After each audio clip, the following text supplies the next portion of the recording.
Hi, Scott Orlin with CINEMA-Magazin. The movie is called Bad Times at the El Royale, and two of the stars are with us here today, Jeff Bridges and Cynthia Erivo. This is a complicated interview because I cannot ask detailed questions because it gives the movie away. It does, yeah. So talk a little bit about when you first got the script and you're reading through. How surprised were you at the course of events? Like, completely. Nothing is ever as you think it's going to be, so you turn the page and something different happens. You turn the page and another thing happens. You're just like, this is continuing to happen all the way right through the end. The twists, the turns, it just was like thrilling, no? Yeah, totally. I had the same reaction. You read a lot of scripts, you know, and when one like this pops up, I'm excited, you know. I remember yelling to my wife, I think we got one here. This is pretty good, you know. But what we can talk about, or what I'd like to talk about, is the excellence in pulling this thing off. I mean, you know, the cast, wonderful cast, but the cinematography, huh? What do you think of Seamus McGarvey's work? Isn't that gorgeous? Just that style that he has, And Drew Goddard, you know, is writing and as well as directing, you know, all of these things. Every once in a while you make a movie and it all kind of comes together. It's very nostalgic for me because I remember as a kid we used to do road trips and stay in little motels like this. Yeah. What is your own relationship to a little motel? I don't know. Well, I guess when I was little and we were traveling, like my mum would take us on holiday, and we would all stay in the same little hotel room together, and it was always really fun, just because it was like an adventure. And I guess that's kind of the relationship I have with like little hotel stays like that. Yeah. I remember growing up, my dad, Lloyd Bridges, owned a hotel with Hugh O'Brien and Carolyn Jones in Palm Springs.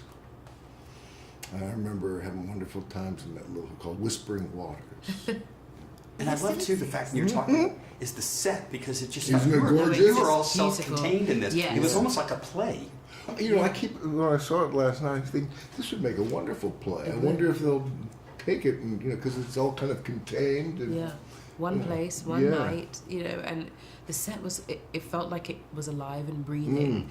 The work that went into that. Matt Wist, no? Yeah, Martin Wist. Martin Wist, who did everything on that designed the set, and you've got Danny Glicker who did all the costumes, so everything felt like it was just in the right time, like just the right detail, just the right amount, and it felt like everything was living and breathing to make this art piece. Speaking of art, I was incredibly envious of you, Jeff, in this movie, because you got to sit and be an audience to listen to this glorious woman sing. And I'm just telling you, Germany, when you hear this woman sing, it's going to blow you out of the water. And as I was telling you before, it was like, what I loved about this movie, it was the greatest hits of the 60s. So talk a little bit about that music, because I kept thinking, if you had to punch a song on a jukebox, what would be your song that you would play? Drew picked those songs specifically, and I feel like they were part of the storytelling. I just happened to be a conduit for doing that, and I'm really proud of the fact that I was able to do that. And all live too. What you're hearing, what the audience hearing, that's what was going on. There's no overdubbing or any of that stuff. At all. It was amazing. What song would you pick if I gave you a token? You know what song came to walk my mind? over and play a song on the jukebox that just puts you in a great mood. You know, well, I said I was going to say, you know, your Papa was a Rolling Stone, Tabs, but then Papa's got a brand new bag, James. But you know, but I love that Papa was a Rolling Stone. I could listen to that, you know, that bass intro and so I really love that. I love I probably pick on for Etta James. I heard church bells ringing. I heard choir singing. I saw them coming down the aisle. That, I think that's really cool. And then At Last, because I'm a romantic when it comes to music. Just a last quick question for you. How surreal were Chris Hemsworth's abs? Because literally, that was almost like a special effect. Oh yeah, you should have seen the ladies. They were just with the line.